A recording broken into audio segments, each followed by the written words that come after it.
Pemirsa, ketegangan geopolitik di Timur Tengah memasuki babak baru. Iran dilaporkan mulai membuka akses terbatas Selat Hormuz bagi sejumlah negara. Kebijakan ini menjadi sinyal penting bagi pasar energi global sekaligus menguji diplomasi negara-negara importir energi, termasuk Indonesia. Mengapa? Karena Selat Hormuz merupakan salah satu jalur energi paling strategis di dunia. Lebih dari 20% pasokan minyak global melintasi selat ini setiap harinya. Ini artinya setiap perubahan kebijakan di Selat Hormuz akan langsung berdampak pada harga energi global. Selengkapnya akan kita bahas pada slide-slide selanjutnya.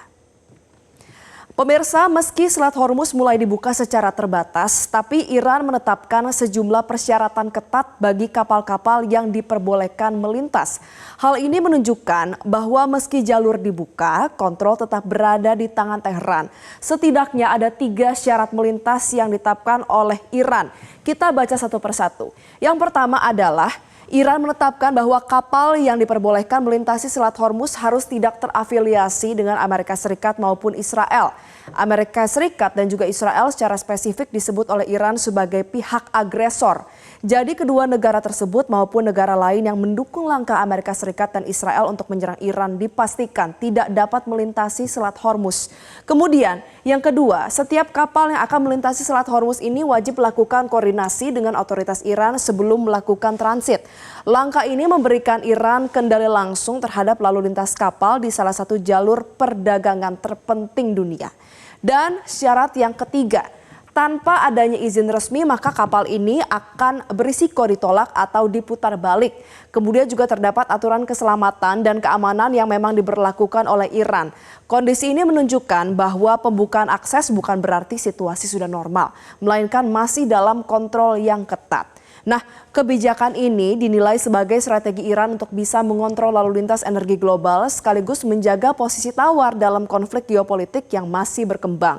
Tentu pemirsa, yang menjadi pertanyaan adalah apa langkah yang bisa dilakukan oleh negara-negara, terutama yang sangat bergantung pada pasokan minyak dari Timur Tengah. Untuk menjawabnya kita akan beralih ke slide selanjutnya. Nah pemirsa, seiring dengan pembukaan terbatas Selat Hormuz, Iran mulai memberikan izin kepada sejumlah negara untuk bisa melintasi Selat Hormuz. Akses tersebut umumnya diperoleh melalui 2 mekanisme. Yang pertama adalah pendekatan diplomatik yang non-konfrontatif, serta negosiasi langsung untuk bisa menjamin keamanan transit kapal. Sejumlah negara yang hingga saat ini disebut telah mendapatkan izin antara lain, yang pertama adalah Pakistan, kemudian India, Turki, China, terbaru adalah Thailand. Kita akan bahas satu persatu.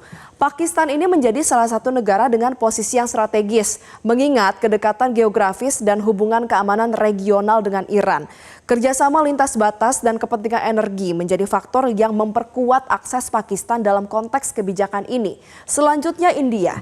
India ini memiliki kepentingan langsung terhadap stabilitas Selat Hormuz sebagai salah satu importir energi terbesar di dunia. Jadi kelancaran jalur pelayaran di Selat Hormuz menjadi kritis bagi ketahanan energi dan stabilitas ekonomi India.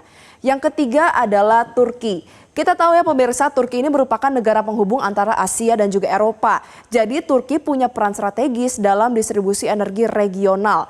Hubungan diplomatik yang relatif pragmatis dengan Iran menjadi dasar bagi akses transit yang diberikan.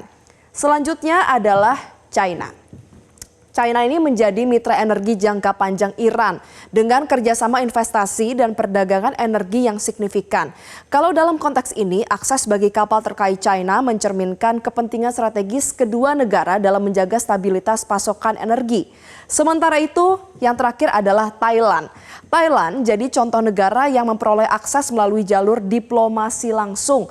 Yang terbaru, ada sebuah tanker minyak milik perusahaan energi Thailand yang berhasil melintasi Selat Hormuz setelah pemerintah Thailand melakukan lobi diplomatik dengan Iran. Perkembangan ini menegaskan bahwa peran negosiasi dalam mengelola risiko keamanan maritim menjadi sangat penting. Nah, pemirsa, hingga saat ini belum ada kejelasan apakah negara-negara lain termasuk Indonesia akan memperoleh akses serupa. Hal ini menjadi penting mengingat Indonesia merupakan negara importir energi yang sangat bergantung pada stabilitas pasokan minyak global. Kita beralih ke slide selanjutnya. Nah, meski memang Indonesia tidak mengimpor langsung sebagian besar minyak dari Timur Tengah, tapi Selat Hormuz tetap memiliki peran yang krusial bagi ketahanan energi nasional. Kita sama-sama lihat data dari Indonesia Exim Bank Institute yang menyatakan bahwa sekitar 75% impor minyak Republik Indonesia ini berasal dari Singapura dan juga Malaysia. Tapi yang perlu menjadi catatan, ternyata Singapura dan Malaysia juga impor minyak mentah dari Timur Tengah. Artinya apa pemirsa? Gangguan pasokan di Selat Hormuz akan berdampak secara tidak langsung pasti terhadap Indonesia. Apabila distribusi minyak dari Timur Tengah terganggu, maka Singapura dan juga Malaysia akan mengalami keterbatasan pasokan. Dampaknya, harga BBM dan energi di kawasan Asia Tenggara termasuk Indonesia berpotensi meningkat. Menurut analisis dari International Energy Agency, ketegangan di Selat Hormuz ini secara historis selalu memicu kenaikan harga minyak global. Hal ini terjadi karena pasar energi global sangat sensitif terhadap risiko disrupsi pasokan. Nah, bagi Indonesia, kenaikan harga energi tidak hanya berdampak pada BBM, namun juga inflasi, biaya logistik, dan juga stabilitas ekonomi nasional. Kita beralih ke slide selanjutnya. Jadi pemirsa, pembukaan terbatas Selat Hormuz turut menjadi ujian diplomasi bagi Indonesia. Di tengah ketegangan geopolitik dan ketidakpastian pasokan global, kemampuan Indonesia untuk bisa mengamankan distribusi energi ini menjadi semakin penting. Kita tahu pemirsa, di awal Maret 2026, pemerintah melalui Menteri SDM Bahlil Lahadalia menyebut bahwa cadangan BBM nasional ini berada di kisaran 20 hari. Pernyataan ini memicu kekhawatiran mengingat ketergantungan Indonesia terhadap impor energi yang masih cukup tinggi. Meski memang dalam perkembangan terbaru, pemerintah menyatakan kalau stok BBM nasional masih dalam keadaan aman, tapi aman bukan berarti selamanya aman. Kondisi ini masih dinilai rentan, terutama karena konflik dan ketegangan terhadap Iran yang masih terus berlangsung, serta belum ada kepastian kapan situasi akan kembali normal. Jadi dalam kondisi ini, pembukaan Selat Hormuz dapat menjadi momentum bagi Indonesia untuk memperkuat diplomasi energi dengan Iran. Negosiasi secara langsung dinilai bisa membuka peluang bagi kapal Indonesia untuk mendapatkan akses melintasi jalur strategis tersebut. Nah, kemudian Indef juga menyatakan kalau Indonesia ini perlu segera memanfaatkan ruang diplomasi yang terbuka. Negara-negara yang aktif menjalin komunikasi dengan Iran punya peluang yang lebih besar untuk menjaga kelancaran pasokan energi. Pengalaman Thailand yang tadi kita bahas tentu menjadi contoh, di mana tanker minyak negara tersebut berhasil melintasi Selat Hormuz setelah melakukan negosiasi diplomatik langsung dengan Iran. Hal ini menunjukkan kalau diplomasi energi menjadi instrumen strategis dalam mengelola risiko global.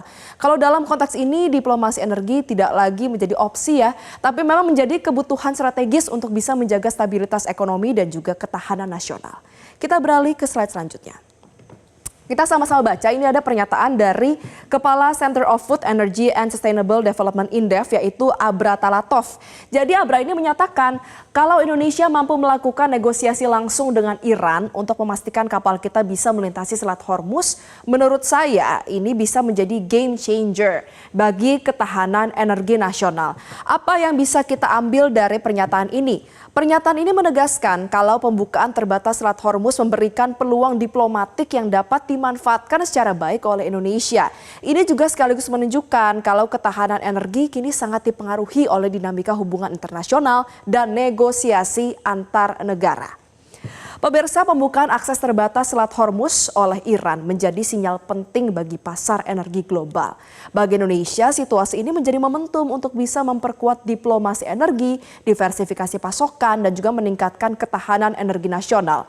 Karena di tengah dinamika geopolitik global, ketahanan energi tidak hanya bergantung pada pasokan, tetapi juga pada kemampuan diplomasi dan juga strategi nasional.